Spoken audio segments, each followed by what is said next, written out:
Hello, I'm Tom Owen. I'm an archivist on Belknap campus at Archives and Special Collections. I have been asked to examine the history of the Neurological Surgery Department of the University of Louisville School of Medicine and to put my finger on some enduring themes. The first theme that I want to emphasize is that throughout the 100-year history of this department, there has been a persistent respect for the predecessors who paved their way in this discipline.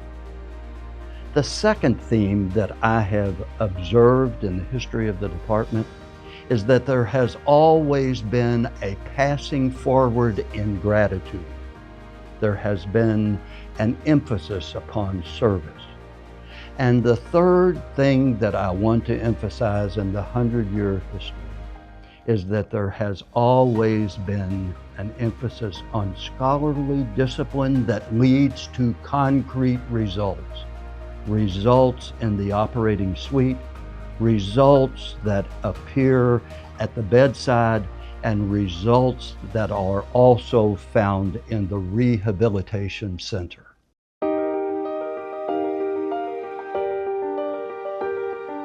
The founder of the department, Glen Spurling, a Missouri kid, came to the University of Louisville School of Medicine in 1925 as a surgery resident, but he was asked to develop a service in brain and spine surgery.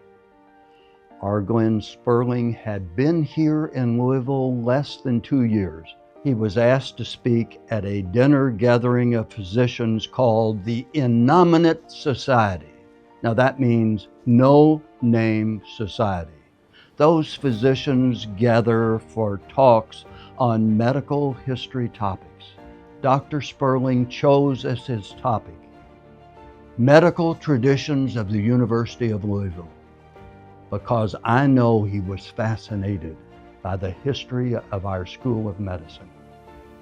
And he hailed back to 1799 when the Transylvania Medical School was founded. And then he emphasized 1837 with the Louisville Medical Institute's creation. It was at that point that a booming city of Louisville lured physicians from Transylvania to come and to start that medical school. Among the noted physicians at that new medical school were Daniel Drake, who had studied regional disease, Samuel Gross, the noted physician who became a founding member of the American Medical Association, and renowned botanist Charles Wilkins Short.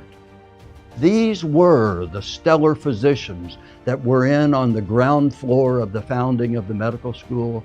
And you know what? Glen Spurling, here a year and a half, was already in awe of the predecessors who had led to the foundation of the school. Now, Glen Spurling, the founder of the department, was also interested in the founders of the discipline of neurosurgery.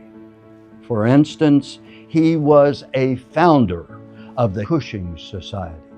And a few years later, he was in on the founding of the American Neurological Surgery Association and served as its third president in the 1930s. But you know what? The members of the Neurological Surgical Department, all through the decades when the Innominate Society invited them to give a talk, they also went back to the predecessors. And even in 2002, Departmental Chair Christopher Shields and Lisa, his wife, wrote an article in the National Journal. Its topic, Glen Spurling, the founder of the department. Once again, celebrating predecessor. The second thread that I want to emphasize is a strong tendency throughout the 100-year history of the department to pay it forward in gratitude. Let me just give you one example. when World War II broke out, guess what? The founder of the department joined the Army immediately. And partner Everett Grantham also joined the Army early in World War II. You know what Glen Spurling, the founder of the department, did when he joined the Army? He founded the Neurological service at a critical time in World War II at Walter Reed Hospital, and became the national advisor for the whole neurological service in the European theater. Ludwig Cederberg, he served as a hospital doctor on a mercy ship that went to South America. And Henry Garretson, he was a naval flight surgeon. All I'm saying is that there was a real tendency to understand the youthful vulnerability of soldiers, and there has been a strong historical thread, both to serve in the armed forces and to work closely with the Veterans Administration. And let me give you another example from a personal acquaintance about paying it forward with gratitude. In 1948, this department did a brain tumor surgery for a 4-year-old little boy from Oldham County. That little boy went off to college and never returned to live in Louisville, but living on both coasts and becoming a successful banker and a counselor for executive searching, he became the founder of a family endowment to benefit neurological education in this department. And you know what else? Wherever he lived on both coasts, he was always a hospital volunteer, passing it forward with gratitude.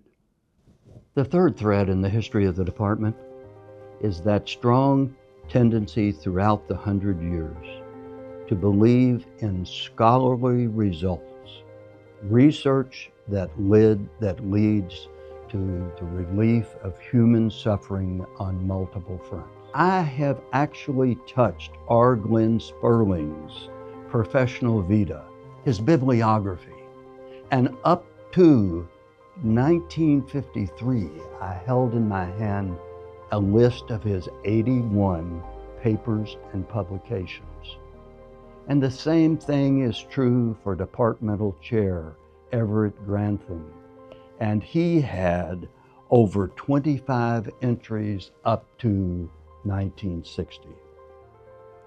Or Henry Garretson, for instance, he pushed the Division of Surgery to become a department in 1994, while continuing the scholarly excellence of the physicians in the department as well as other members of the staff, so critical. And when he retired, Henry Garretson retired, and ultimately his obituary read that the department had the 7th largest number of NIH grants in the early 2000s. And so there has been a strong thread throughout the 100-year history for scholarly excellence that leads to very human results. Finally, I don't know if this is a correct description of neurological surgery, but I have described it as a discipline that is responsible for the command and control centers of the human body.